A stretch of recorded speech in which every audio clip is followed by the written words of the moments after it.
nitiere program mar household economic strengthening. Mano wapuonjo janyuol kako nego obed no pidho kata gweno to kodagi gweno pidho gweno masa moro ka nyathi manyako dwaro gimoro kaka parts to nyalo tiyo go to nyiewo.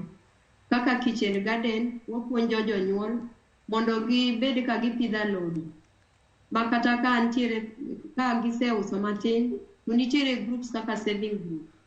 Janyuol save pesa matin to ngi program ne ma kako nyalo holo loan. Nitiere odiochieng' miyo holo loan mondo ing'iyo kaka nyathi ma nyaki nyanyiewo ne gik moko at the right time mondo kik opodhe lwedo marach. Mano kaka wanyalo tieko yor mar dhier mondo janyuol obed economically stable mondo ng'i kako nyalo rito nyathi manyako nikech nyathi manyako en nyathi mang'aw ma dipo nono nitiere gimoro mokoso e ot to onge kamoro monyalo manyo en mana ni kodhi oko kuchocho to ng'ama dichuo nyalo wuonde kamiye gik mamoko nikech ok onyalo bedo gima nono. Nitiere gima nyako chiw ka osemiye konyruok.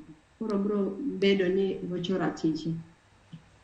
Erokamano ahinya Ruth Auma Ramogi ka nitiere buoye amano buoye sublocation e county ma Kisumu. Nyakora Ramogi Joan pod watwaka kotudore kod